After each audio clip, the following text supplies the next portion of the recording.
It was something about Caleb and the schoolteacher. Very silly." She paused. "And there are so many things the letters might say but don't.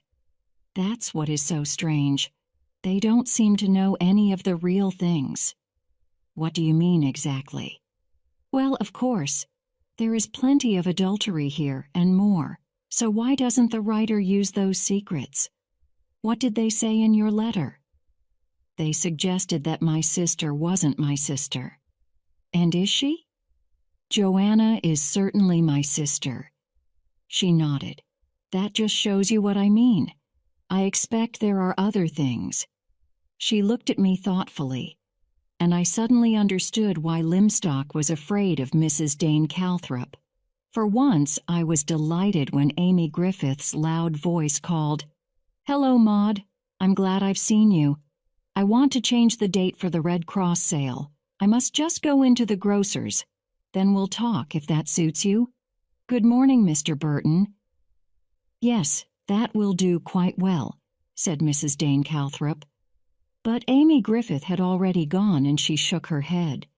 Poor thing. I was confused. Surely she could not feel sorry for Amy. But she went on, "You know, Mr. Burton, I'm rather afraid." "About this letter business?" "Yes. You see, it must mean—" She paused. Then she said slowly, as though she was solving a problem, "It must mean that it was caused by blind hatred. Yes, blind hatred. But even a blind man might put a knife in the heart purely by chance. And what would happen then, Mr. Burton?" We were to know that before another day had passed. 2. It was Partridge who brought the news of the tragedy. She came into Joanna's bedroom in the morning. "There's awful news, Miss Burton," she said as she pulled back the curtains. "Shocking. I couldn't believe it when I heard." "What's awful?" said Joanna, trying to wake up. "Poor Mrs. Symington." She paused. "Dead. Dead." Joanna sat up in bed, now wide awake. "Yes, and what's worse, she committed suicide." "Oh no, Partridge." Joanna was really shocked. "Yes, it's the truth, but she was driven to it. Poor thing." "Not—" Joanna's eyes questioned Partridge, and Partridge nodded. "That's right. One of those evil letters." "What did it say?" But unfortunately, Partridge had not been able to find out. "They're unpleasant things," said Joanna. "But I don't see why they would make someone want to commit suicide." "Not unless they were true, Miss Burton." And Partridge left the room. When Joanna came in to tell me the news, I thought of what Dr. Griffith had said, that sooner or later the letter writer would hit the mark. Now they had with Mrs. Symington. She, the woman you would least suspect, had had a secret. "How awful for her husband," Joanna said, "and for Megan. Do you think—" She paused. "I wonder if she'd like to come and stay with us for a day or two." "We'll go and ask her," I said. We went down to the Symingtons' house after breakfast. We were a little nervous because we did not want to seem too interested in what had happened. Luckily, we met Owen Griffith just coming out through the gate. "Oh, hello, Burton. I'm glad to see you. What an awful business." "Good morning, Dr. Griffith," said Joanna loudly. Griffith's face went red. "Oh, good morning, Miss Burton. I thought perhaps," said Joanna, "that you didn't see me." Owen Griffith got redder still. I'm so sorry. I was thinking." Joanna went on, "After all, I am standing right in front of you." I interrupted quickly. "My sister and I wondered whether it would be a good thing if Megan came and stayed with us for a day or two. What do you think?" "I think it would be an excellent thing," he said. "It would be good for her to get away. Miss Holland is doing very well, but she really has quite enough to do with the 2 boys and Symington himself. He's quite heartbroken." "It was—" I paused. "Suicide?" Griffith nodded. "Oh, yes." She wrote, "I can't go on a torn bit of paper, and the anonymous letter was found in the fireplace." "What did—" I stopped. "Sorry," I said. Griffith gave a quick, unhappy smile. "It will have to be read at the inquest, but the suggestion was that the second boy, Colin, was not Symington's child." "Do you think that was true?" I asked. "I've only been here 5 years, but I thought the Symingtons were a happy couple who loved each other and their boys. It's true that Colin doesn't look very much like his parents. He's got red hair for one thing, but that's not unusual." His red hair may have been the reason for the suggestion. It probably was. "But it just happened to be correct," said Joanna, "or she wouldn't have killed herself, would she?" Griffith said, "I'm not sure. I've been treating her for a nervous condition, so she may have thought that her husband would not believe her when she said the story wasn't true." And Owen walked away slowly down the street. Joanna and I went on into the house. The front door was open, and it seemed easier than ringing the bell, especially when we heard Elsie Holland's voice from inside the sitting room. "But Mr. Symington, you must eat something. You haven't had anything since lunchtime yesterday, and you will be ill if you don't eat or drink." Symington said, "You're very kind, Miss Holland, but—" "A nice cup of hot tea," said Elsie Holland. "Personally, I would have given the poor fellow something stronger. He was sitting in a chair, looking very confused, but he took the tea and said, 'Thank you so much, Miss Holland. You are being so good to me.' It's nice of you to say that, Mr. Symington, and don't worry about the children. I'll look after them. Also, if I can help in any other ways, like letter writing or telephoning, please do ask me." Then, as Elsie Holland turned to go, she saw us and hurried out into the hall. "Isn't it terrible?" she whispered. "Can we speak to you for a moment?" asked Joanna. Elsie Holland led the way into the dining room. "It's been awful for Mr. Symington. It's been such a shock. But of course Mrs. Symington had been behaving strangely for some time. She had been very nervous and often crying." "What we really came for," said Joanna, "was to ask if Megan could stay with us for a few days. That is, if she'd like to come?" Elsie Holland looked surprised. "Megan? I don't know. I mean, one never knows what she is going to feel about anything." Joanna said, "We thought it might be a help." "Oh, well, of course it would. I mean, I haven't really had time to pay much attention to Megan. I think she's upstairs somewhere. I don't know if—" Joanna looked at me, and I went quickly out into the hall. I found Megan in a room at the top of the house. The curtains were drawn across the windows, and she was curled up on a bed in the dark, like a frightened animal. "Megan," I said gently. She looked at me, but she did not move. "Megan," I said again. "Joanna and I have come to ask you if you would like to come and stay with us for a few days." "Stay with you? In your house?" Her expression did not change. "Yes." "You mean, you'll take me away from here?" "Yes, Megan." Suddenly she began to shake all over. "Oh, do take me away, please. It's so awful being here and feeling so evil. Can we go now?" "Well, when you've packed a few things that you'll need, I'll be downstairs." I returned to the dining room. "Megan's coming," I said. "Oh, that is good," Elsie Holland replied. "It will stop her thinking about herself all the time. and it will be so good for me not to have to think about her as well as everything else. I hope she won't be too difficult. Oh dear, there's the telephone. I must go and answer it. She hurried out of the room. Joanna said, "What an angel!" "You said that rather unkindly," I told her. "And Miss Holland is obviously very dependable." "Very, and she knows it." Before I could reply, there was the sound of a suitcase bumping down the stairs. It annoyed me that Joanna had to lift it into the car. I could manage with one stick now, but I couldn't do anything that needed real strength. Anyway, we all got in and she drove off. But as soon as we reached Little Furs and went into the sitting room, Megan sat down and burst into tears.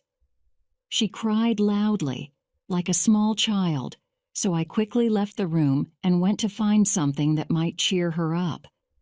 When I came back, I handed Megan a glass. "What is it?" "A cocktail," I said. Her tears immediately stopped. "I've never drunk a cocktail." She tasted the drink carefully. Then a big smile spread over her face, and she swallowed the rest all at once. "It's lovely. Can I have another?" "No." "Why not?"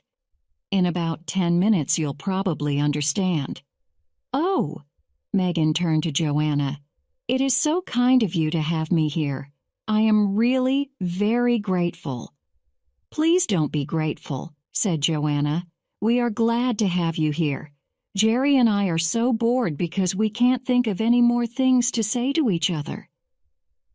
"But now," I said, "we shall be able to have lots of interesting discussions about Shakespeare's characters.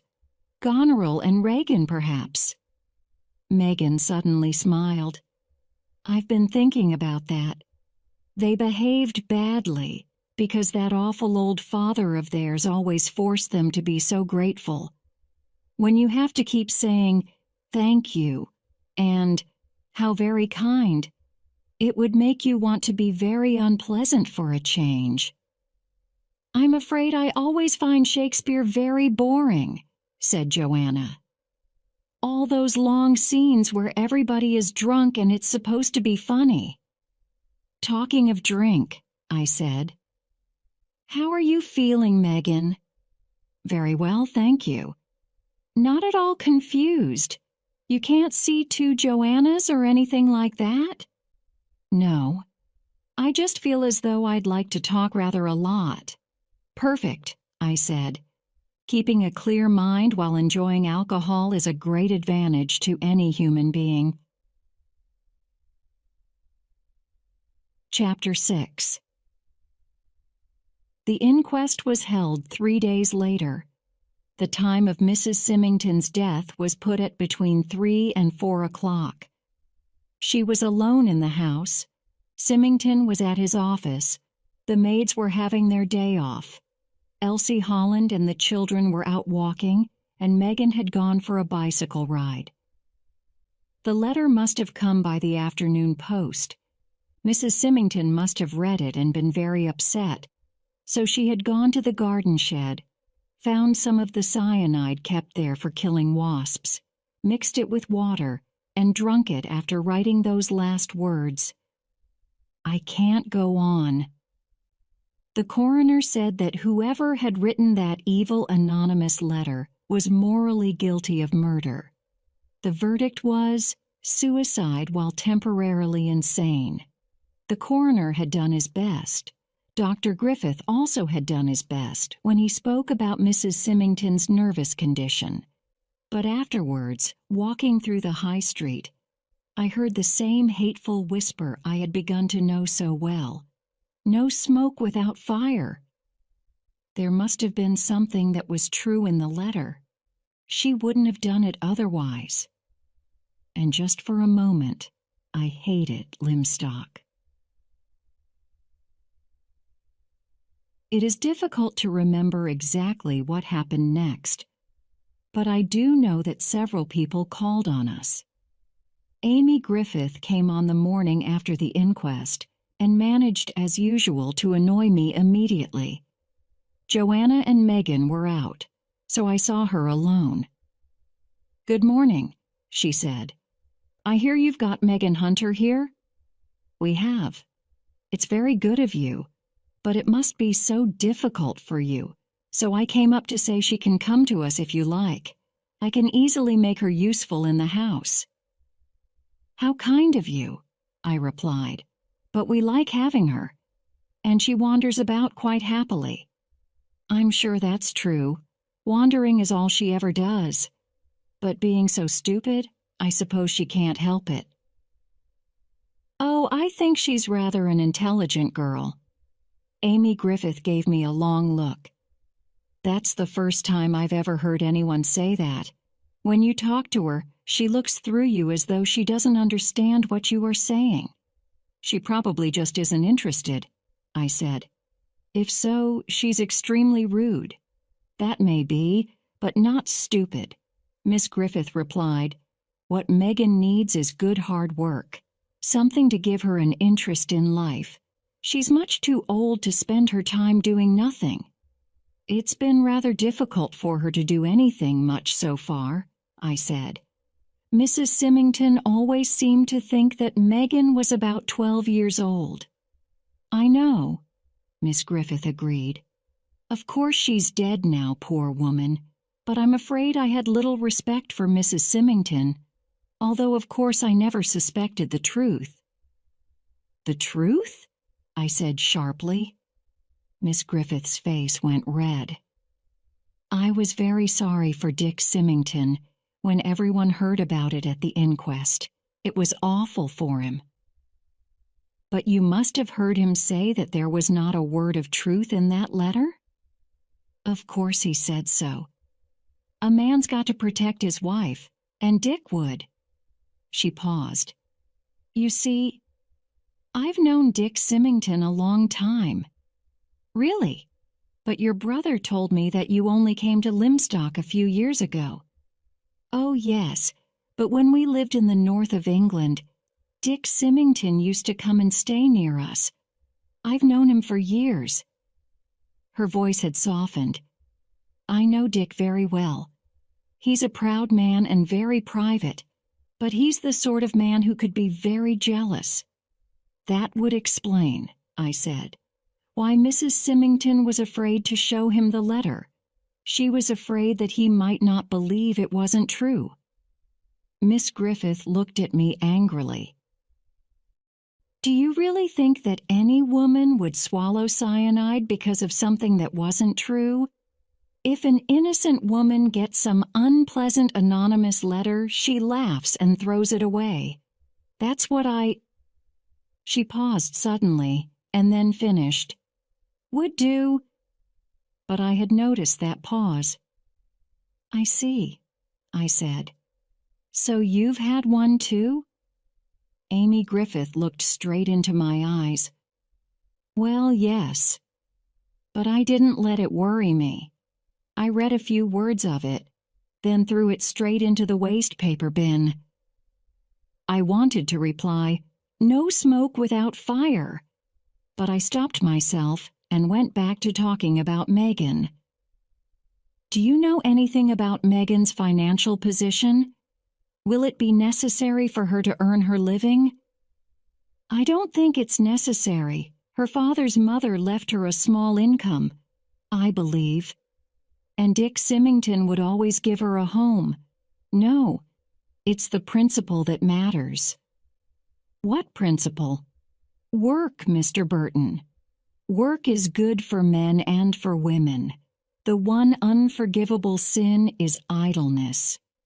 "Have you never thought, Miss Griffith," I replied, "that you would probably not be able to take a fast train to London if little George Stephenson, who invented the steam engine, had been out working instead of standing about, bored, in his mother's kitchen? For it was then that he suddenly became interested in the strange behavior of the kettle lid." But Amy Griffith was not persuaded. "You are like most men, Mr. Burton.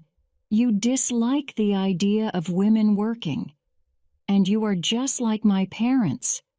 I wanted to study to be a doctor, but they refused to pay for me to do that, although they paid happily for Owen to become a doctor. I'm sorry about that, I said. It was hard on you. She went on quickly. Oh, I'm not upset about it now. My life is busy and active. But I do still speak out against that stupid idea that a woman's place is always in the home. I'm sorry if I offended you, I said.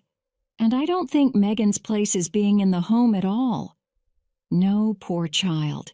She doesn't fit in anywhere, I'm afraid. Her father, you know. She paused and I said, I don't know. Everyone says, her father very quietly, and that is all. What did the man do? Is he alive still? I really don't know. But he went to prison, I believe. And he was very strange. That's why Megan is rather difficult to be with. Joanna is very fond of Megan, I said. Amy said, your sister must find it so boring down here. And as she said it, I learned that Amy Griffith disliked my sister. It was there in the smooth sound of her voice. We all wonder why you have both chosen to bury yourselves in such an out-of-the-way place. It was a question, and I answered it. It was because of my doctor's orders. He told me to come somewhere very quiet, where nothing ever happened. I paused. Not quite true of Limstock now. No. She sounded worried and got up to go, then stopped. You know, we must try to stop it, all this unpleasantness. Aren't the police doing anything? I suppose so, but we ought to take control of it ourselves. She said goodbye quickly and went away. Emily Barton, the owner of our house, also called on us just after we had finished tea to talk about the garden.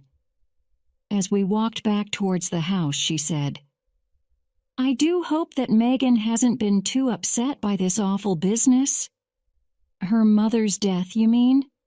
That, of course, but I really meant the unpleasantness behind it. I was interested. What do you think about that letter? Was it true? Oh, no. I'm quite sure that Mrs. Symington never... But why would anyone want to write such a thing? A twisted mind. That seems very sad. It doesn't seem sad to me. It just seems evil. But why, Mr. Burton? Why? What pleasure can anyone get out of it? She lowered her voice. They say that Mrs. Cleet, but I really cannot believe it. Nothing like this has ever happened before in Limstock. I said, You've not, received any letters yourself? Her face went very red. Oh, no. Oh, that would be dreadful. I quickly apologized, but she went away looking upset, and I went into the house. Joanna was standing by the sitting room fire. She had a letter in her hand. Jerry, I found this in the letter box. It begins, You are an evil, painted woman. What else does it say? Same but worse. She dropped it onto the flames. With a quick move that hurt my back, I picked it up just before it caught fire. Don't, I said. We may need it. Need it. For the police. Superintendent Nash came to see me the next morning. From the first moment I saw him, I liked him. He was tall and had thoughtful eyes and a quiet manner. Good morning, Mr. Burton, he said. I expect you can guess what I've come to see you about. Yes, I think so. This letter business. He nodded. I understand you had one of them? Yes, soon after we arrived here. What did it say exactly? I thought for a minute, then repeated the words of the letter as accurately as possible. When I had finished, he said, I see. You didn't keep the letter, Mr. Burton? I'm sorry, I didn't. However, my sister got one yesterday. I just stopped her putting it in the fire. I went across to my desk, took it out, and gave it to Nash. He read it. Then he looked up and asked me, "Does this look the same as the last one?" "I think so," I said. The envelope was typed. The letter had printed words stuck onto a piece of paper. Nash nodded and put it in his pocket. Then he said, "Mr. Burton, would you be able to come down to the police station with me? We could have a discussion there, and it would save a lot of time."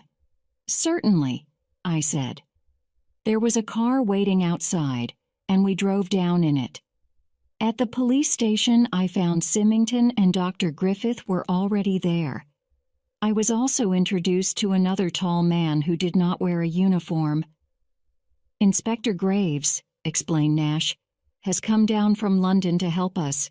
He's an expert on anonymous letters."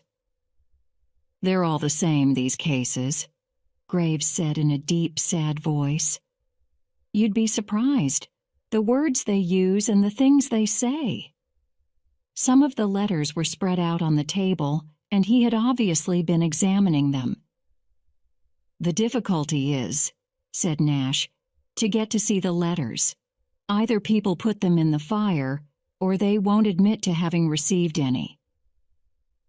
He took the letter I had given him from his pocket and gave it to Graves, who read it, then put it on the table with the others. "We've got enough, I think, to go on with," said Inspector Graves. "And if you gentlemen get any more, would you please bring them to me at once? Also, if you hear of someone else getting one, please do your best to get them to come here with them. I've already got one sent to Mr. Symington, which he received 2 months ago, one to Dr. Griffith, one to Mr. Symington's secretary, Miss Ginch, one to Mrs. Mudge, the butcher's wife, one to Jennifer Clark, who works at the 3 Crowns, the one received by Mrs. Symington, and this one now to Miss Burton. Oh, yes, and one sent to the bank manager." Symington asked, "Have you learned anything about the writer?" Graves coughed and then gave us a small lecture. "There are certain things that are the same in all these letters. The words are made from separate letters cut out of a book. It's an old book, printed in about the year 1830. There are no fingerprints on the letters, but the envelopes which have been handled by the post office have some fingerprints, but none that match. The envelopes are typewritten by an old Windsor 7 machine. Most of them have been posted locally, or put in the box of a house by hand. It is therefore obvious that they have been sent by someone from the local area. They were written by a woman, and in my opinion, a woman of middle age or over, and probably, though not certainly, unmarried." We were silent for a minute or two. Then I said, "The typewriter won't be difficult to find in a little place like this." But Inspector Graves shook his head. "I am sorry to say that you are wrong, Mr. Burton." "The typewriter," said Superintendent Nash, "came from Mr. Symington's office and was given by him to the Women's Institute, where anyone can use it. But what we do know is that these letters were written by an educated woman who can spell and use words well enough to say exactly what she wants to." I was shocked. I had imagined the writer as someone like Mrs. Cleet, someone determined, but not clever. Symington put my thoughts into words. "But there are only about 12 people like that in the whole town." "That's right. I can't believe it." Then he continued, "You heard what I said at the inquest. I should like to repeat now that I am certain the words in the letter my wife received were absolutely untrue." Graves answered immediately, "That's probably right, Mr. Symington. None of these letters show any signs of real knowledge. They are just about sex and cruelty. and that's going to help us find the writer." Symington got up. "Well, I hope you find her soon. She murdered my wife as surely as if she had put a knife into her." He paused. "How does she feel now, I wonder?" He went out, leaving that question unanswered. "How does she feel, Griffith?" I asked. "I don't know. She may feel sorry, perhaps, or she may be enjoying her power. Mrs. Symington's death may have fed her madness." "I hope not," I said, "because if so, she'll go on," said Graves. "They always do." He paused. "I wonder if perhaps you know of anyone who, definitely, hasn't had a letter." What an extraordinary question. But yes, I do, in a way. And I told him about my conversation with Emily Barton and what she had said. Graves said, "Well, that may be useful." I went out into the afternoon sunshine and walked along to the house agents as I needed to pay our rent in advance. A woman, who was typing, got up and came towards me. She had a long nose and large glasses, and I recognized her as Miss Ginch, who had recently worked for Mr. Symington. When I asked her about it, she said, "Yes, I did work there, but I thought it was better to leave. This is not quite so well paid, but there are things that are more valuable than money, don't you think?" "Certainly," I said. "Those letters," Miss Ginch whispered. "I got one, saying the most awful things about me and Mr. Symington. And I felt that if people were talking, and they must have been, or where did the writer get the idea from? Then I must avoid even the appearance of immorality, though there has never been anything wrong between me and Mr. Symington." I felt rather embarrassed. No, of course not. But people have such evil minds." I had been trying to avoid looking into her eyes, but when I did, I made a most unpleasant discovery. Miss Ginch was enjoying herself, and suddenly an idea came into my mind. Had Miss Ginch written these letters herself? Chapter 7. When I got home, I found Mrs. Dane Calthrop sitting talking to Joanna. She looked ill. "This has been such a shock, Mr. Burton," she said. "Poor thing, poor thing." "Yes," I said. "It's awful to think of someone being so unhappy that they take their own life." "Oh, you mean Mrs. Symington?" she asked. "Didn't you?" Mrs. Dane Calthrop shook her head. "Of course I am sorry for her, but it was going to happen sometime, wasn't it?" "Was it?" said Joanna. Mrs. Dane Calthrop turned to her. "Oh, I think so. If you think suicide is the best way to escape from trouble, then it doesn't much matter what the trouble is. She would have killed herself one day because she was that kind of woman. Although she always seemed rather selfish to me, as though her life was more important than other people's. But I'm beginning to understand how little I really know anyone." "So who were you talking about when you said 'poor thing'?" I asked. "The woman who wrote the letters, of course. Think how unhappy someone must be to do that. How lonely. That's why I feel so upset. Somebody in this town has been filled with that terrible unhappiness, and I did not know about it. I should have known. Poor thing." She got up to go. I felt unable to agree with her, so I asked, "Have you any idea who this woman is?" "Well, I can guess, but then I might be wrong, mightn't I?" She went quickly to the door, then turned. "Why have you never married, Mr. Burton?" From anyone else this would have been rude, but with Mrs. Dane Calthrop I felt that she really wanted to know. "Shall we say," I said, "because I have never met the right woman?"